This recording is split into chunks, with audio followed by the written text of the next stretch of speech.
যারা বিয়ে করতে পারতেছেন না, একটি ছেলে একটি মেয়েকে পছন্দ করছেন, ভালোবাসছেন, প্রেম ভালোবাসা করছেন, একজন আরেকজনকে ছাড়া থাকতে পারতেছেন না, আপনি তাকে অনেক পছন্দ করেন, ভালোবাসেন, কিন্তু সে আপনাকে কোনো পাত্তা দিচ্ছে না, আপনাকে ভালোবাসতেছে না।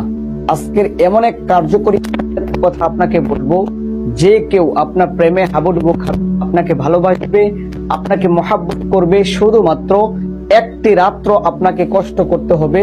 একটি রাত্রের বিনিময়ে মহান আল্লাহ রাব্বুল আলামিন যদি চায়, আল্লাহ যদি দয়া করে, মায়া করে, একটি রাত্রের আমলের মাধ্যমেই আপনি তার দিলের মধ্যে, তার মনের মধ্যে ভালোবাসা উদয় করতে পারবেন, মহাব্বত উদয় করতে পারবেন। গ্যারান্টি দিলাম ইনশাআল্লাহ তাআলা।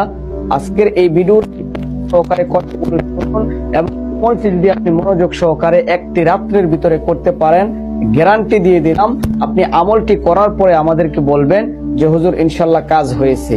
হ্যাঁ, আর যারা আমলটি করতে চান অবশ্যই আমাদেরকে একটা কমেন্ট করে আপনি জানিয়ে দিবেন ইনশাআল্লাহ হুজুর এই গুরুত্বপূর্ণ আমলটি আমরা করতে চাই। তো দিনী ভাই বোনরা, এই আমলটি হলো অত্যন্ত গুরুত্বপূর্ণ একটি আমল। দেখা গেছে অনেক মানুষ অনেক পেরেশানির মধ্যে আপনারা থাকেন, বিভিন্ন প্রেম ভালোবাসা করে, যদিও প্রেম ভালোবাসা করা জায়েজ নাই। বর্তমান যুগে একটা ছেলে একটা মেয়েকে ভালোবাসে, একটা ছেলে একটা মেয়েকে ভালোবাসে, পরকীয়ায় লিপ্ত হয়ে যাচ্ছে, নিজের জীবনকে ধ্বংস করে দিচ্ছে। সেই পরিপ্রেক্ষিতেই আমার ভিউয়ারদেরকে উদ্দেশ্য করে আমরা এই আমলিয়াত আপনাদের মাঝে উপস্থিত হয়েছি। যারা এই আমলটি করবেন অবশ্যই আল্লাহ প্রদত্ত রহমতের মাধ্যমে আপনাদের দিলের মধ্যে, মনের মধ্যে ভালোবাসা তৈরি হবে, মহাব্বত তৈরি হবে, একজন আরেকজনকে ভালোবেসে বিয়ে করার জন্য পাগল হয়ে যাবে। আর যে কোনো উদ্দেশ্যের জন্য, যে কোনো হাজতের জন্য আপনারা এই আমলিয়াতটি করতে পারেন। অবশ্যই 5 ওয়াক্ত প্রতিদিন 5 ওয়াক্ত আপনাকে রেগুলার পাঠ করতে হবে। আর আজকের যে গুরুত্বপূর্ণ আমলটি, এক রাত্রের ভিতরে আপনি এই আমলিয়াতটি করে আপনি যে কারো দিলকে জয় করতে পারবেন ইনশাআল্লাহ তাআলা। তো দিনদার ভাই ও বোনেরা, এশারের নামাজের পরে আপনাকে এই আমলটা করতে হবে। এশারের নামাজের পরে, এশারের নামাজ পড়ার পরে আপনি একটা জায়নামাজ বিছিয়ে নেবেন।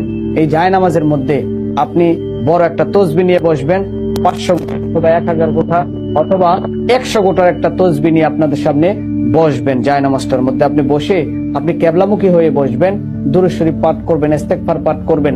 তারপরে আপনাকে যে আমলটা করতে হবে, আল্লাহ রাব্বুল আলামিনের সিফাতি একটি গুণবাচক নাম, এই নামটা হলো ইয়া লতীফু, ইয়া লতীফু, ইয়া লতীফু 16100 অর্থাৎ 16641 বার, 16641 বার আপনাকে পাঠ করতে হবে।